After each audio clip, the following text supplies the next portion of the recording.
கருணை அருட்பெருஞ்சோதி.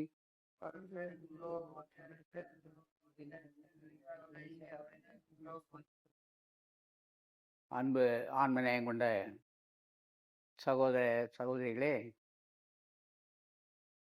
சத்விசாரம் மாதந்தோறும் செய்து வருகின்றோம்.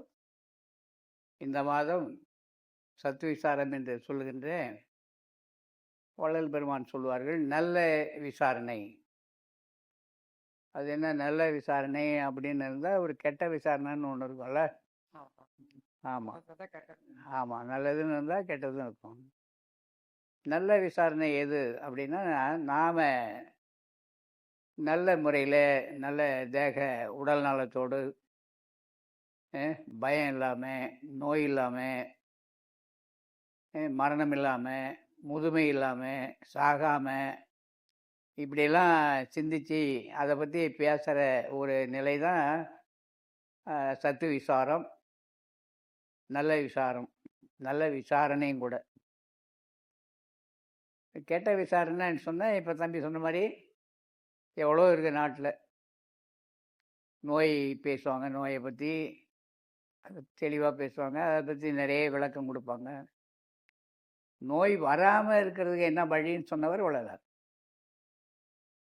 நோய் வராமல் இருக்கிறது வள்ளல் பெருமானுடைய பாடலில் பார்த்துருக்கீங்களே, நோயற்ற வாழ்வில் நான் வாழ வேண்டும்.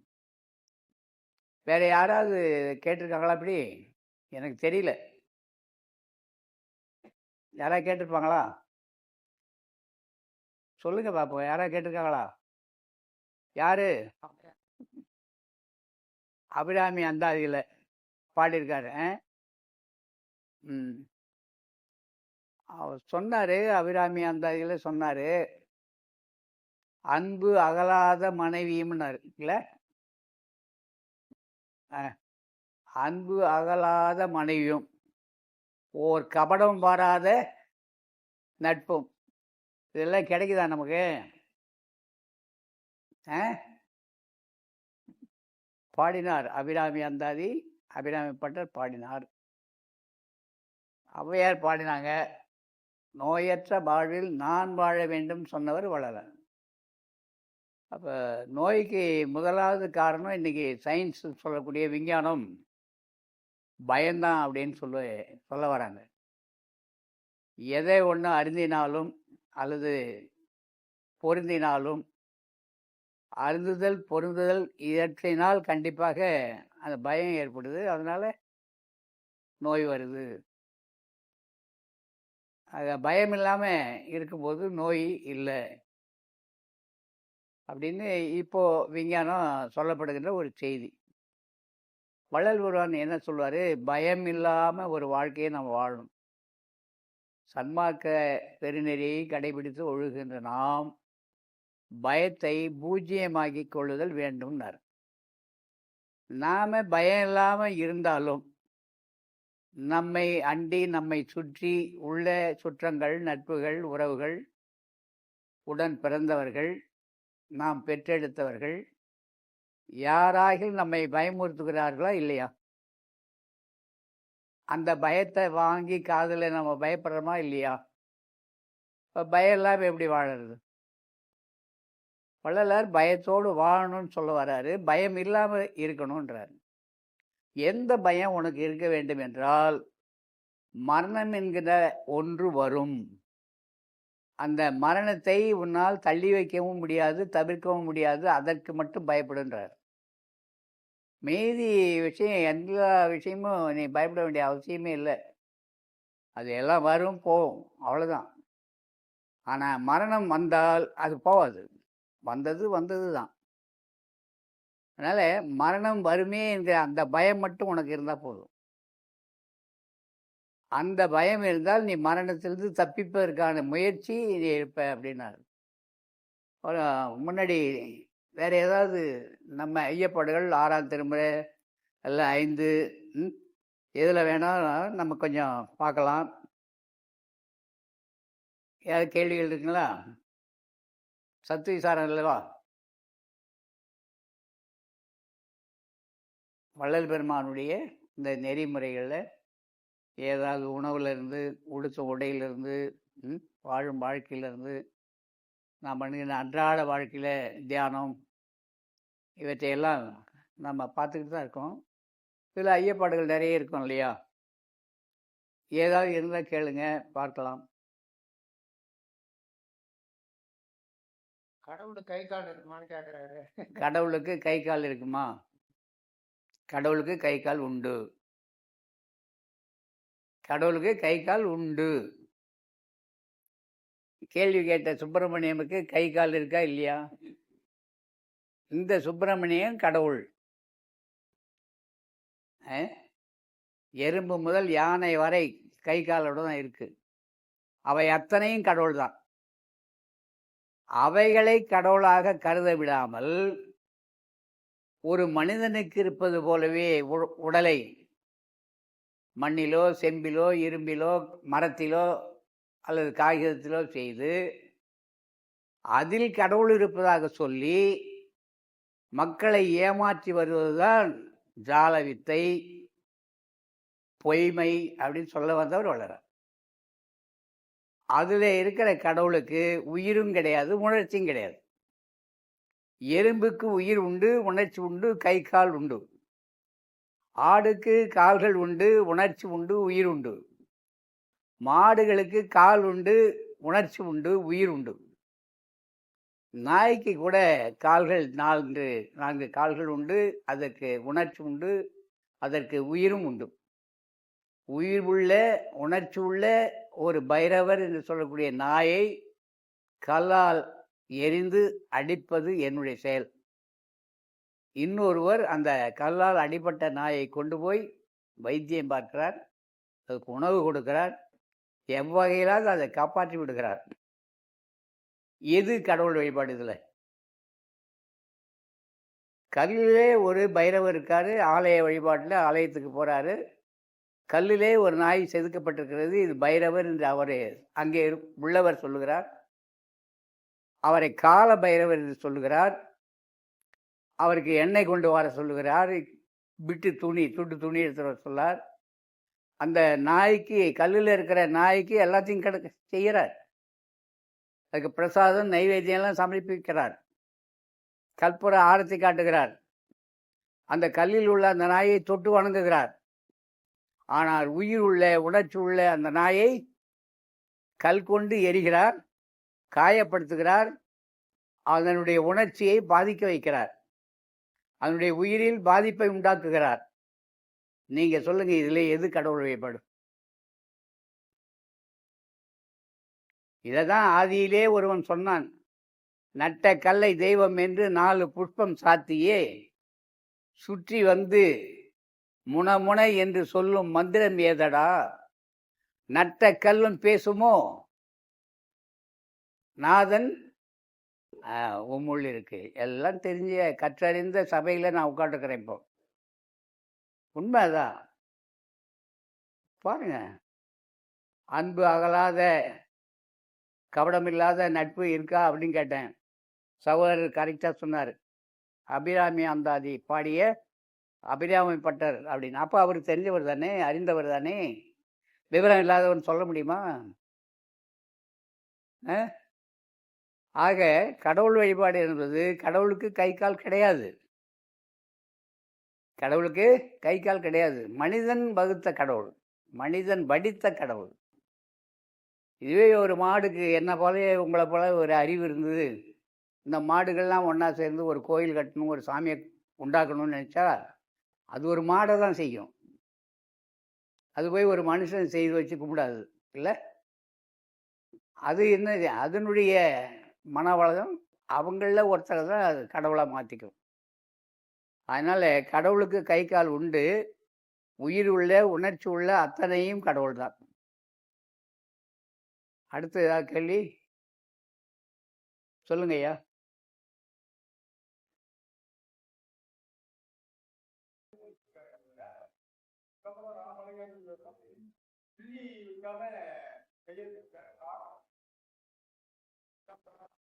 ஐயா, சைவ சித்தாந்தம் முதல் நம்முடைய முன்னோர்கள் அத்தனை பேருடைய அனுபவம் இந்த உடல் பகுதியில் மெய், வாய், கண், செவி, மூக்குன்னு சொல்லப்படுது இல்லவா?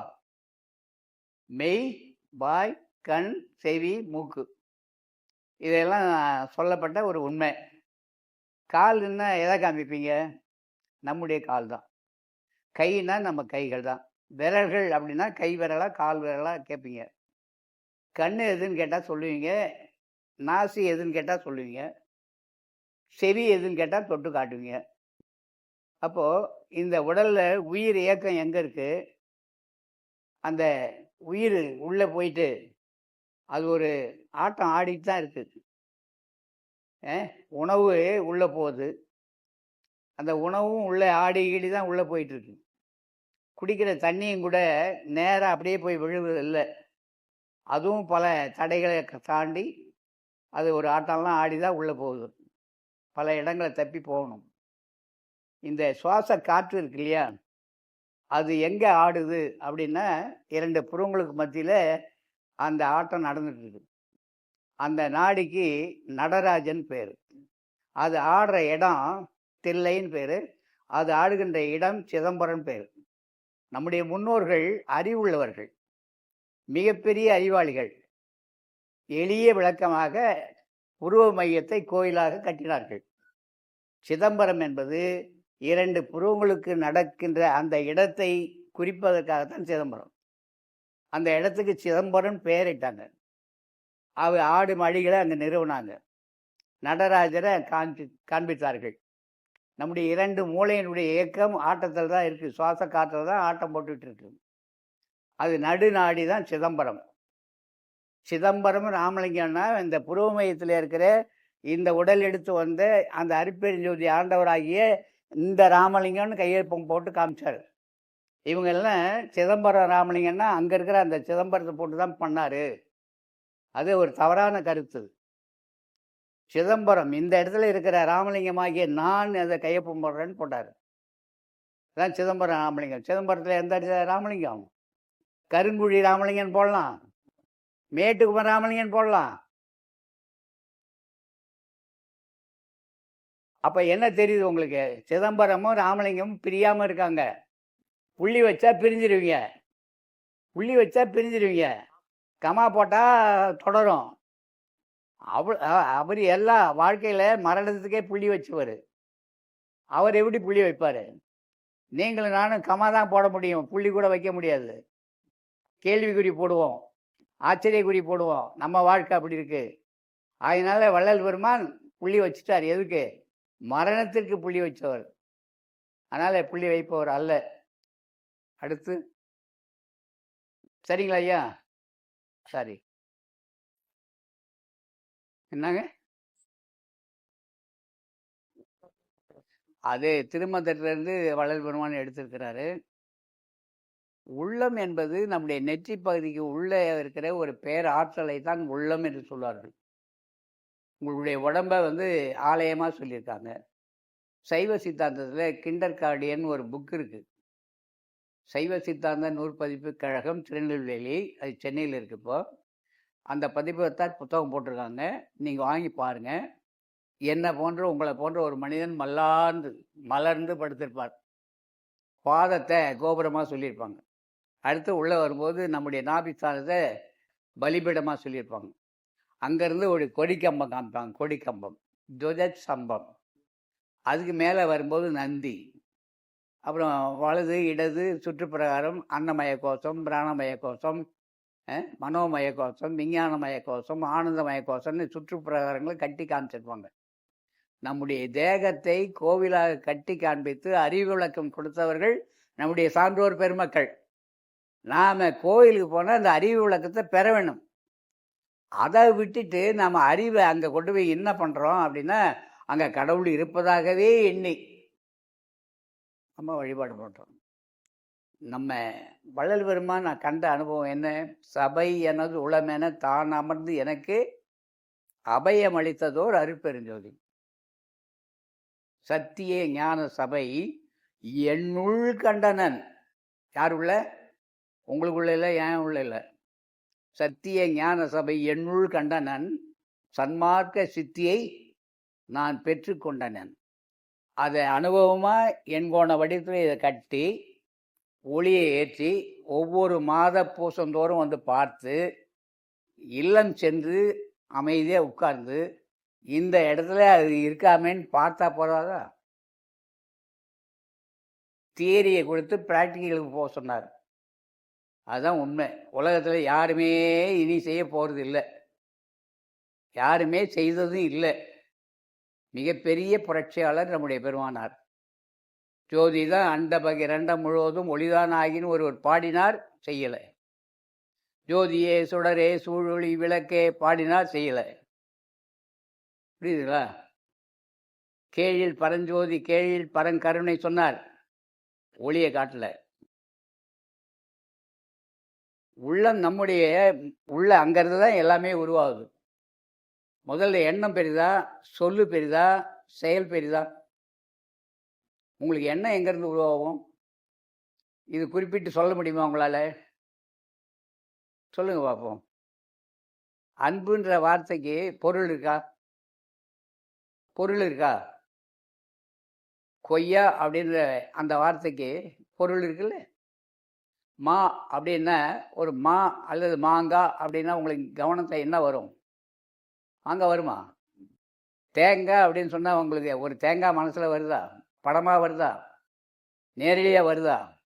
அன்புன்னு சொன்னால் உங்களுக்குள்ளே என்ன வரும்? என்ன வரும்? அன்புன்னா என்ன வரும்? புரியல,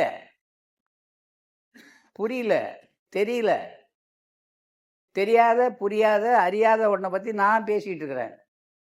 உங்களை யாராவது அன்புன்னா என்னன்னு ஒரு விளக்கம் கொடுத்தா தெரிந்து கொள்ள நான் கடமைப்படுகிறேன், சித்தமாக இருக்கின்றேன். பெருமான் சொன்னார், பெருமான் சொன்னார், பெருமான் சொன்னார். பெருமான் சொன்னது தான் நாங்களும் பார்த்துக்கிட்டு இருக்கிறோம், நீங்களும் நானும் பேசிகிட்டு இருக்கிறோம். பெருமான் அடைந்த நிலையை யாரும் அடையலையே. அதுக்கு என்ன வழி? வழிதுறை கற்றறியீர். ஏங்க நாங்கள் படிக்கலாம் தான் வந்துட்டோம்.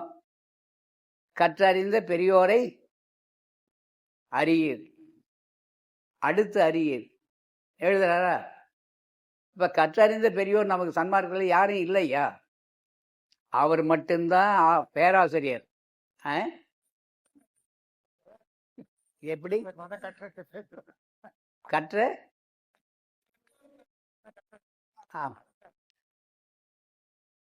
அவர் தான் நமக்கு கற்றறிந்த பெரியவர், அவர் தான். அவரை நாடி அவரை சரணடையணும், அவ்வளோதான். தஞ்சம் அடைஞ்சிட்டோன்னா போச்சு. அவர் சொல்லுவார் இல்லையா, என் சாமி என் சாமி என் உயிர் நாயகன் எனது துறை. அவரே யாரை சொல்கிறாரு? யாரை சொல்ல வராரு? அவர் சொல்ல வந்தவர் யார்? அவர் அனுபவித்த அனுபவம் என்ன? அதனால் நினைந்து நினைந்து உணர்ந்து உணர்ந்து பார்த்தா தான் அந்த அன்புன்னா என்னன்னு நமக்கு விளங்கும். உங்களுக்குள்ளே இருக்கிற ஒன்று தான் அன்பு.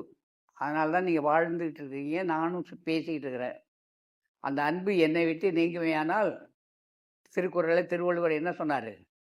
அன்பு இல்லாதவர்கள எலும்பு தோலும் போத்திய உடம்புன்றார் இல்லையா? அப்போ அன்பு உள்ளே இருக்கு. அப்புறம் உள்ளம் பெருங்கோயில் ஊனுடம்பு ஆலயம் வள்ளல் பிரானுக்கு வாய் கோபுரவாசல். இந்த வாய் இல்லை. நீங்கள் கண்ணாடியில் போய் வாய் ஆடு திறந்து பாருங்கள், உள்ள வாசல் 2 போகும். அதுதான் வாசல், அதுதான் கோபுர வாசல். எப்போதும் எப்போதும் நீங்கள் அன்பாக இருக்க வேண்டுமாக நீங்கள் உங்களுடைய புலன்களை இழந்து விட வேண்டும். உங்கள் கண்ணு உங்களுடைய கண்ணு இல்லைன்னு இருக்க முடியுமா? கண்ணேற ஒரு காட்சி நடக்கும், அது நம்மது இல்லைன்னு உங்களால் வாழ முடியுமா? காதில் ஒரு சொல்லு விழும், நமக்கு இல்லைன்னு அந்த காது வழியாக போகாமல் நிற்க முடியுமா? மூக்கு வழியாக ஒரு வாசம் வரும், அந்த வாசத்தை தடுத்து நிறுத்த முடியுமா? இந்த 5 புலன்களையும் அதனுடைய இடத்துல போகாமல் உங்களால் தடுக்க முடியும்னு சொன்னால் நீங்கள் ஞானி தான். இந்த 5 புலன்களுக்கு அமுதம் செலவில்லாமல் நிற்கப்படும்.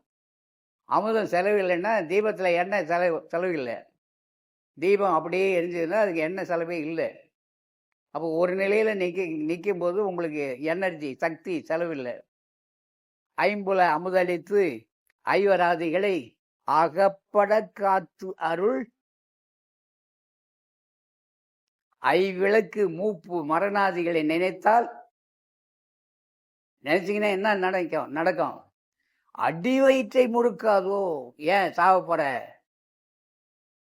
ஐவிளக்கு மூப்பு மரணாதிகளை நினைத்தால் அடி வயிற்றை முறுக்காதோ. கொடிய முயற்றுலகீர் எத்துணை கொள்கின்றேன் பிற்றுலகீரேன்னு என்ன பார்த்து சொன்னார். உங்களை பார்த்து சொல்லியிருப்பாரா? இப்போ தம்பி சொன்னார்ல, யாரோ பித்து பிடிச்சவன் திருப்பதி கிட்ட போனாருன்னு. அப்போ பைத்தியக்காரராக இருக்கிறோம். உண்மையை எவ்வளோ சொல்லி வராரு, சொல்லிக்கிட்டே இருக்காரு. நாம் அதை தேடவே இல்லை. அப்புறம் சொல்லுங்க, என்னப்பா ஒன்று கேள. அந்த கரணமா? கரணம்னா என்ன? நம்ம பெரியவங்க பேச்சு வழக்கில் சொல்லிட்டு வராங்களே, கரணம் தப்பினால் மரணம். மரணம்னா என்ன தெரியுங்கல்ல? அது கரணம்னா ஏன் அப்படி தெரியாது போச்சு? கரணம் தப்பினால் மரணம். கரணம் என்பது வள்ளல் பெருமான் இந்திரிய ஒழுக்கம், அடுத்த ஒழுக்கம் கரண ஒழுக்கம். அப்போ கரணம் என்பது ஒரு செயல்பாடு, அது ஒரு இயக்கம், அது உங்களிலிருந்து வெளிப்படக்கூடிய ஒரு ஆற்றல். புரியுதுங்களா? அது உள்ளிருந்து வெளிப்படக்கூடிய ஆற்றல். கரணம் தப்பினால் மரணம். கரணம் என்பது மனம். ஒரு செகண்டில் இந்த மனது மாறி விஷம் குடிச்சுங்க எத்தனை பேர்? குடிச்சிட்டு படுத்துட்டு இருப்பான். அங்கே மருத்துவர் கேட்கும்போது சொல்லுவார், தெரியாமல் நான் சாப்பிட்டேன், என்னை எப்படியாவது காப்பாற்றுங்கன்றான். இல்லை, கரணம் தப்பினால் மரணம். இந்த மனம்தான் வாழ வைத்திருக்கு நம்ம அத்தனை பேரையும் வாழ வைத்து கொண்டிருப்பது மனம்தான். புரியுதுங்களா? ஆக அந்த கரணம் என்பது உள்ளிருந்து வெளியே வருது. இப்போ உங்களுக்கு பசி வருது, அது எங்களுக்கு தெரியுமா? அது உங்களுக்கு உள்ளே இருந்து வருது. உள்ளேயே உணர்வை நீங்கள் உணர்ந்தால் அதுதான் அந்த கரணங்கள். கண்ணில் ஒரு கரணம், காதில் ஒரு கரணம், நாசியில் ஒரு கரணம், வாயில் ஒரு கரணம். இதெல்லாம் இந்திரிய ஒழுக்கத்தை பார்த்துட்டு நீங்கள் கரண ஒழுக்கத்துக்கு போனால், முதல்ல இந்த கரணமாகிய மனம் எங்கு உருவாகிறது என்றால் பிராணனில் தான் கரணமே உருவாகிறது. அப்போ பிராணன் என்பது என்ற வள்ளலார் எழுதுகிறாரு, இந்த ரெண்டு புறங்களுக்கு மத்தியில் இருக்கிற அந்த இடத்துக்கு பிராணன் பேர். பிராணனுடைய உற்பத்தி ஸ்தானமே அதுதான். அங்கே தான் கரணம், நம்முடைய மனம் உற்பத்தி ஆகிறது. உங்களுடைய மனம் விட்டுட்டு உள்ளே போகும். எப்போ போகும் உங்களுடைய மனம்? எப்போ உங்களுடைய மனம் எங்கே உள்ளே போகுது? நல்லா கேட்டுட்டு தான் இருக்கீங்க. 11 மணி 12 மணி ஆச்சுன்னா நீங்கள் கேட்ட கேள்வியும் மறந்துட்டீங்க, வந்த இடமும் மறந்துட்டீங்க. நீங்கள் எங்கே போவீங்க? உறக்கம்னு போவீங்க. உறங்கும் போது உங்களுடைய மனம் வேலை செய்யுமா? செய்யும். கனவு ஒன்று இருக்குல்ல, அப்போ அது உள்ளேயே தானே காணும். அப்போ திடீர்னு எழுந்து இவனு கத்துற என்னன்னு கேட்குறாங்க. அடையாம் போ, கனவு கொள்றது இல்லை, அது ஏற்பட்ட அந்த இடம் இருக்கா, அது அந்த கரணம்.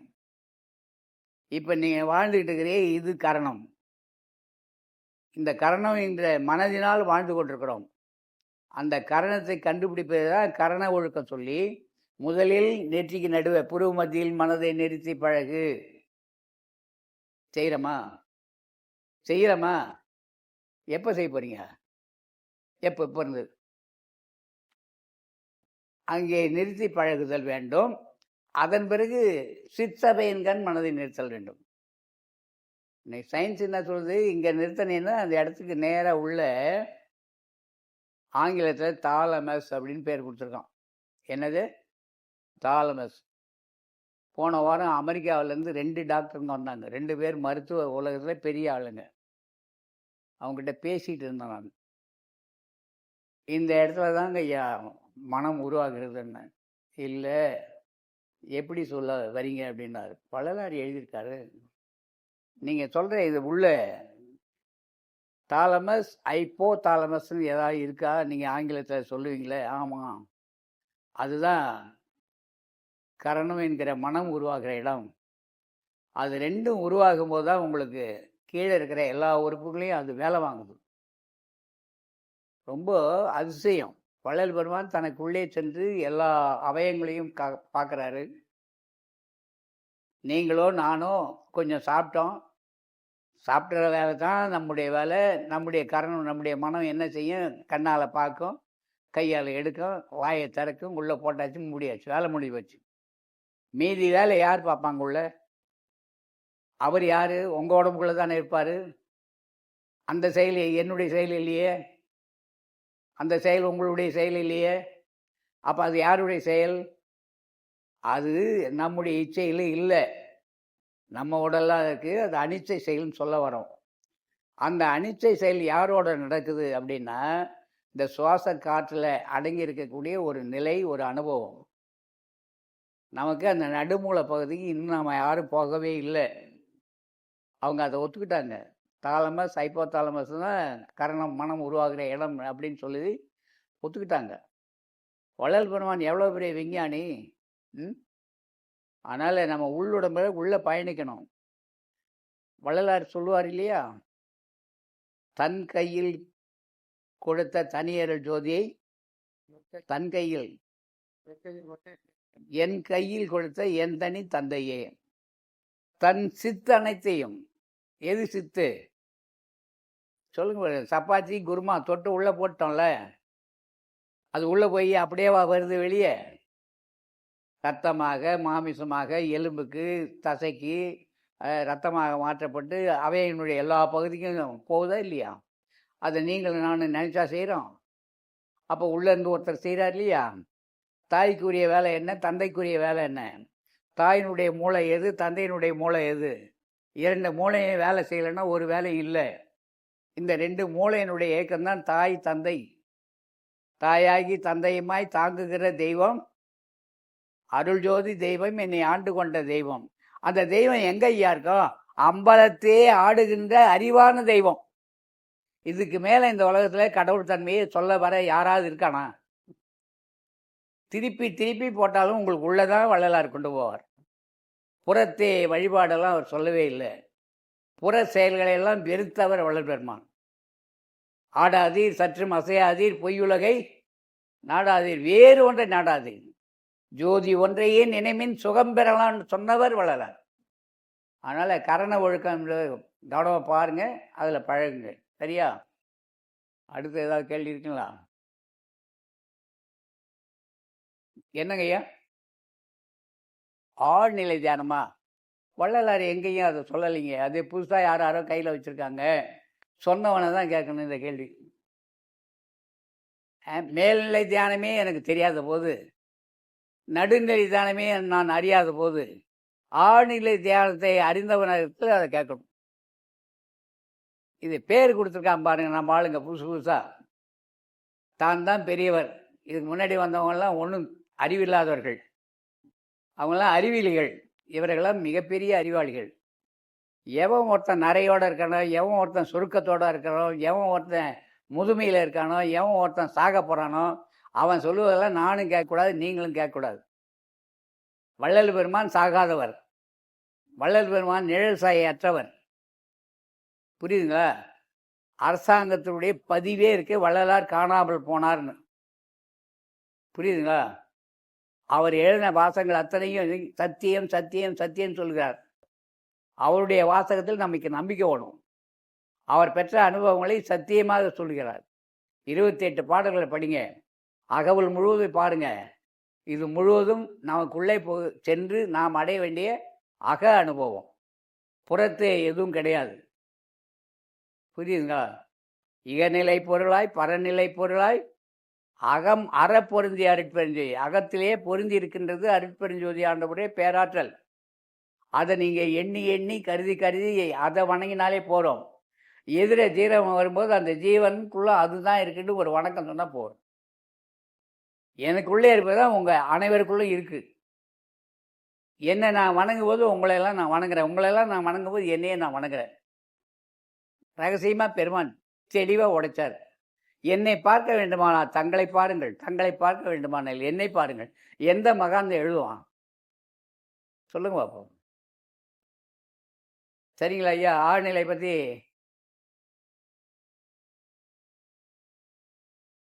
சன்மார்க்கத்தை பற்றி நிறைய தெரிந்து கொள்ள வேண்டும் அப்படின்னு ஒரு பிரியம் உங்களுக்கு இருந்தால், திருமந்திர நூல், திருமந்திரம் திருமூலர் எழுதியிருக்காரு.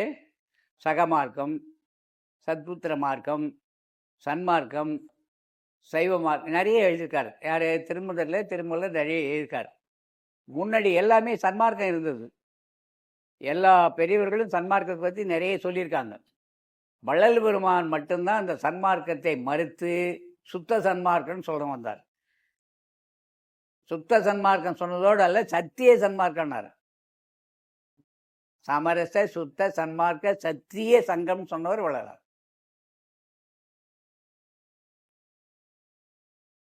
அப்புறம் ஏதாவது இருக்குங்களா கேள்வி? என்னங்கய்யா?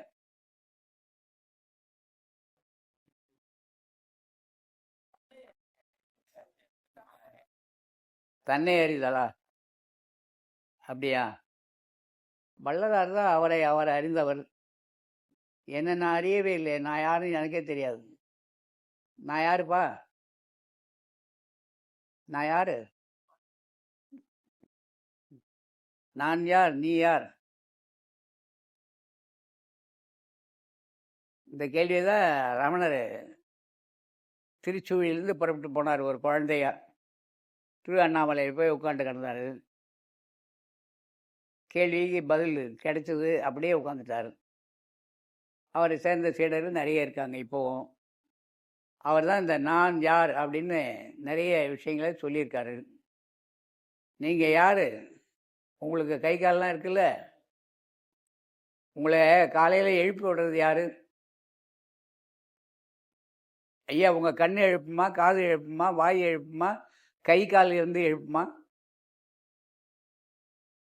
எது உங்களை எழுப்பி விடும்? எங்கள் மொபைல் எழுப்பி விடுமா? இந்த கிடையாதுக்கு கீ கொடுத்து வச்சிட்டிங்கன்னா அது எழுப்பி விடுமா? உங்களுக்குள்ளே ஏதோ ஒன்று இருக்குல்ல, அப்போ ஏதோ ஒன்று உள்ளது எப்போ எழுப்போம் உங்களை? நீங்கள் எழுந்திருக்கல. உங்கள் பக்கத்து வீட்டு தம்பி காலையில் 7 மணிக்கு நம்ம உடலுக்கு போகலாம் வாங்கினான்னாரு. நீங்கள் 6:30 மணிக்கு எழுந்து போய் கதவை தட்டுறீங்க, எழுந்திருக்கிறாரு. வெளியே வந்தவர் சொல்கிறாரு, யார் அண்ணன் பார்க்க வந்தீங்க? ஆமாம், உள்ளே படுத்துருக்காரு. 7 மணிக்கு போகணுன்ட்டு இன்னும் 7 மணியாவது தூங்குறாரா? நீங்களும் அவரும் சேர்ந்து போய் அண்ணா அண்ணா அண்ணா எங்கே அண்ணா எழுந்திருக்கவே இல்லை. தட்டி பார்த்தா எழுந்திருக்கல. உட்கார வச்சா தொப்புன்னு விழுறாரு. மருத்துவரை கூட்டு பார்த்தா ராத்திரி 1 மணியே போயிட்டாருன்றாரு. அப்போ இருந்தவர் யார், போனவர் யார்? சாப்பாடு தட்டில் அப்படியே இருக்குது, சாப்பாடு இல்லாதனால செத்துட்டாரா? தண்ணி கோலம் நிறைய அப்படியே இருக்குது, தண்ணி குடிக்காதனால செத்து போயிட்டாரா? மூச்சு காற்று இல்லை ஐயா. காற்று இல்லாதனால செத்து போயிட்டாருன்னு முடிவுக்கு வந்தீங்க. அப்போ காற்று என்ன? காற்று சத்தா இல்லையா? அந்த பொருள் உங்களை எழுப்பி விடுமா? அந்த பொருள் உங்களை நடத்தி இங்கே இட்டு வந்ததா? அது உங்களுக்குள்ளேயே உங்களை நடத்திக்கிட்டு இருக்கா? அது நடக்கிறது இப்போ நின்று போச்சுன்னா என்ன ஆகும்? எல்லாம் நின்று போச்சு. ஆடி அடங்கும் வாழ்க்கையடா. எது நம்மளை ஆட்டிகிட்டு இருக்கு? நடுநாடி நடுநாடி நடுநாடி ஒடுகூடி நடமாடுபதியே நடராஜபதியே. அனுபவம் வள்ளலாருக்கு. இதை நான் படிக்கிறோம், பார்க்குறோம். போகணும்ல, உள்ளே போகணும். நேரம் காலம் கிடைக்கும்போது உங்களுக்குள்ளே நீங்கள் போனீங்கன்னா நீங்கள் அதுவாக தான் இருக்கிறீங்க. இந்த உலகத்தில் எதுவாக இருக்கோ அதுதான் நீங்கள். அதுவே உள்ளதுவாய் அதுவே அதுவாய் பொதுவெனில் விளங்கும் பூரண பொருள் அதுதான். எல்லா உலகத்துலையும் நிரம்பி இருக்கக்கூடிய இந்த புவியில் சுவாச காற்று ஒன்று தான் எல்லா இடங்களையும் இருக்குது. சில இடங்களில் தண்ணி இருக்கும், சில இடங்களில் தண்ணி இல்லை. சில இடங்களில் உணவு உற்பத்தி ஆகுது, சில இடங்களில் உணவு இல்லை. காற்று இல்லாத இடம் உண்டா? சொல்லுங்க பார்ப்போம். அப்போ உங்களை வாழ வைத்திருக்க பொருள் எது? உங்களுடைய பிறப்புக்கு காரணம் காற்று, உங்களுடைய இருப்புக்கு காரணம் காற்று, உங்களுடைய இறப்புக்கு காரணம் காற்று. காற்றை பிடிக்கலாம்ல? காற்றை பிடிக்கலாம்ல? எங்கே பெட்ரோல் பங்கில் போய் பிடிப்புமா? பைக் ஸ்டாண்டில் போய் பிடிப்புமா? எத்தனை பவுண்டு நம்ம காற்று? உங்களை எடை போடுங்க, 55 கிலோ. இறந்த பிறகு எடை போட சொல்லுங்கள், 70 கிலோ 80 கிலோ. உயிரோடு இருக்கும்போது ஒரு எடை, உயிர் போன பிறகு எடை கூடுது. ஏன் இப்படி கூடுது? எவ்வளவு நம்ம காற்று நம்ம உடம்புல எத்தனை கிராம் இருக்கும்? காற்றை எடை போட முடியுமா?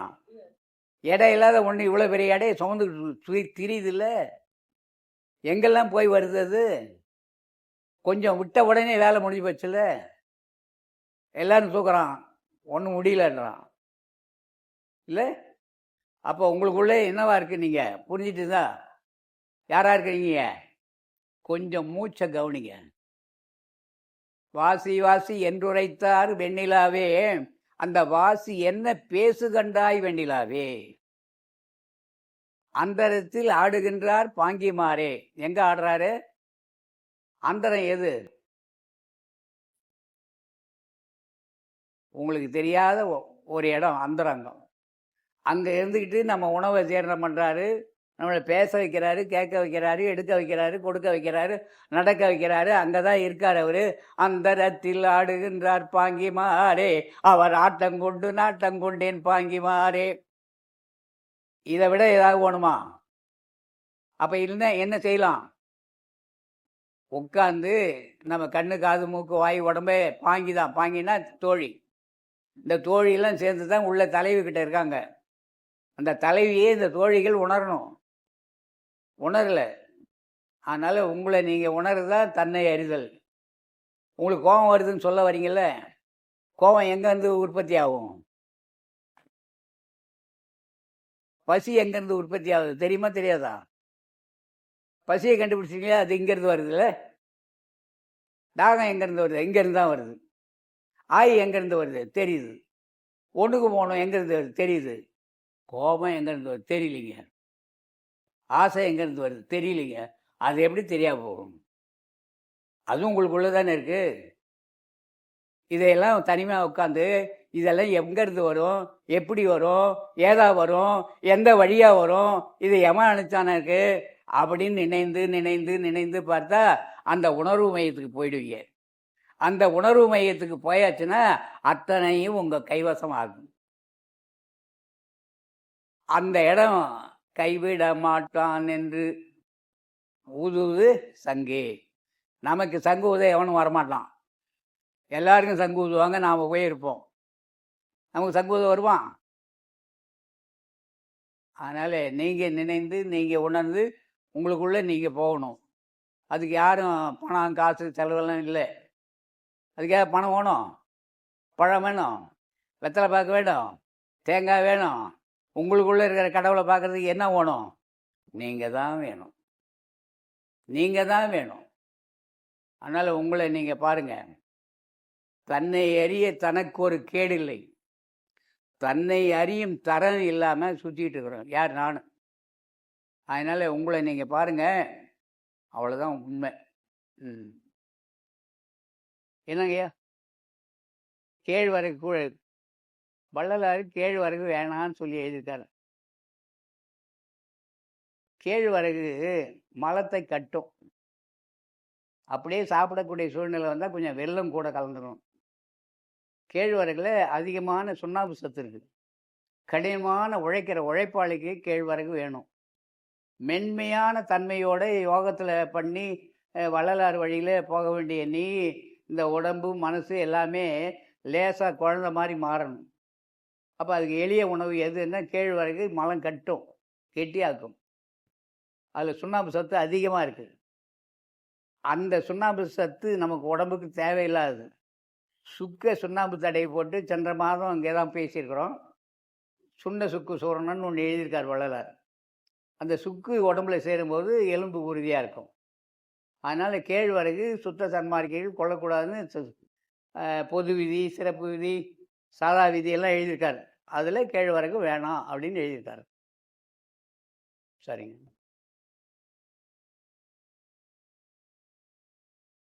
என்னங்க ஐயா?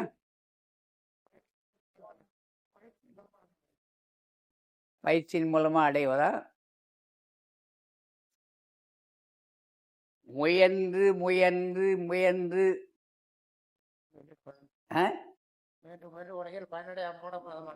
முயன்று முயன்று முயன்று அதை அடையவே இல்லை.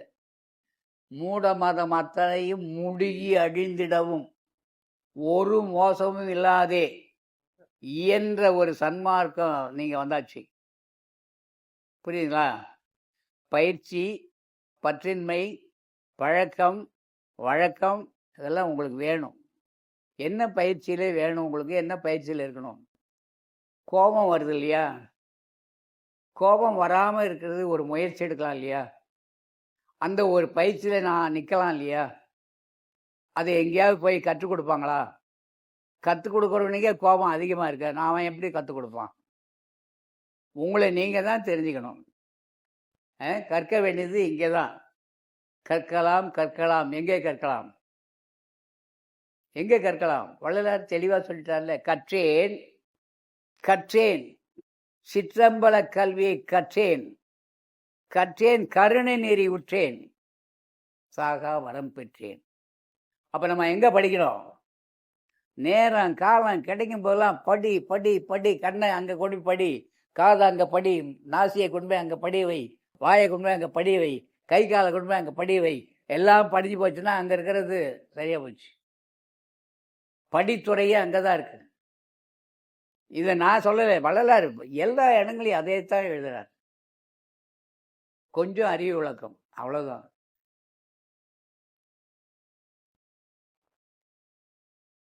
என்னங்கய்யா?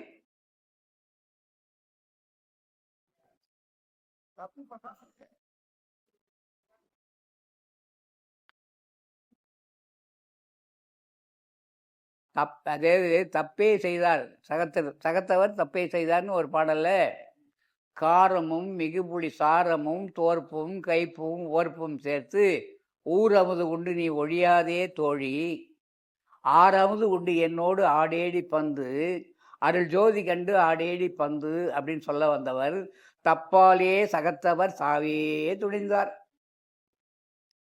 என்ன தப்பு பண்ணுறோம்? இந்த உடம்புக்கு நிறைய தப்பு பண்ணுறோம். காலை வெறுங்காலோட சேத்துல காலை விடுறோமா? தண்ணியில் காலை விட்டு ஆட்டிக்கினே இருக்கிறோமா? அப்படி வள்ளலார் ஏதாவது சொல்லியிருக்காரா? விடியாத 3:30 மணிக்கு 4 மணிக்கு தலை நிறைய பச்சை தண்ணியை ஊற்றுன்னு எவனா சொல்லியிருப்பான்? அதை கேட்குறோம். வள்ளலார் தண்ணியில் ஊற்றுனார். ஜலம் பச்சை ஜலம் கொள்ளக்கூடாதுன்னார். வெந்நீர் தான் அருந்துதல் வேண்டும், வெந்நீர் தான் குளிக்க வேணும்னு சொன்னார். ஏன்? இவருடைய பயிற்சி என்ன மாதிரி பயிற்சி? தேகம் அழியாமல் இருப்பதற்குரிய பயிற்சியில், அந்த முயற்சியிலே உங்களை கொண்டு போகிறதுக்கு தான் இது வரைக்கும் வந்த எல்லா ஞானியும் சொன்னதை விட வள்ளல் பெருமான் மிகப்பெரிய அளவில் சொல்லியிருக்காரு. எழுந்திருப்பதிலிருந்து உறவு கொண்டு புள்ள பெற்றுக்கிறது நீ தூங்குறது வரைக்கும் எல்லா விஷயங்களையும் எழுதி வச்சுருக்காரு. எதையும் விட்டு வைக்கல. பையன் ஒன்றா இப்படி இரு, பையன் பிறப்பான், இப்படி இரு, பொண்ணு பிறக்கும், பிள்ளையே வாடாமல் இப்படி இரு, பிள்ளையே பிறக்காது, நீ இல்லறத்தில் இரு, ஆனால் இப்படி இரு, நீ இந்த அனுபவத்தை இப்படி பெறு. இதை வள்ளல் பெருமான் சொல்லி வச்சுருக்காரு. ஐயா பாருங்கள், அல்பாவை நல்லா வாசிங்க. சரிங்களா? மணியாச்சு. என்னப்பா?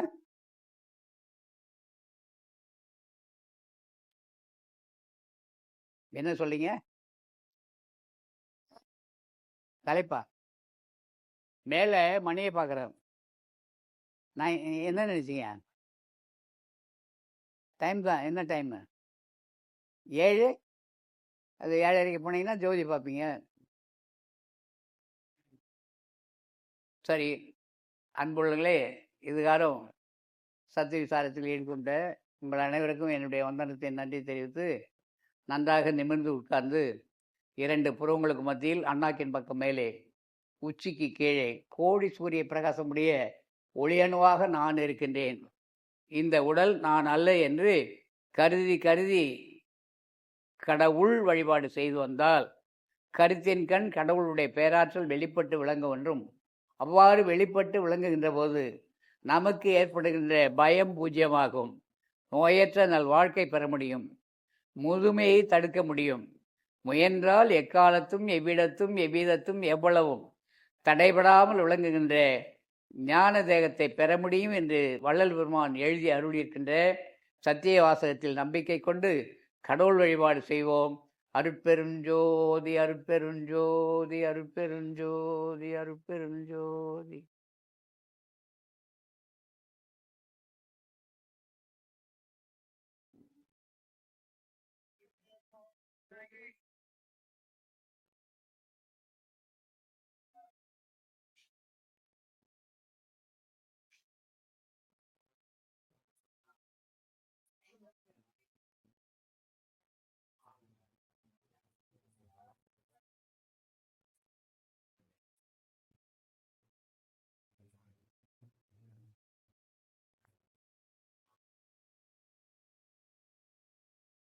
அருட்பெருஞ்சோதி அருட்பெருஞ்சோதி தனிப்பெரும் கருணை அருட்பெருஞ்சோதி.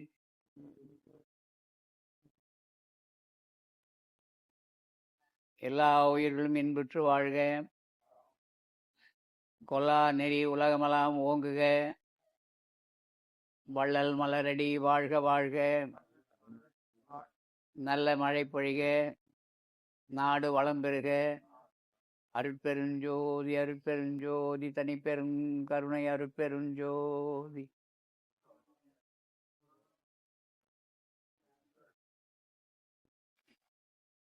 அதான்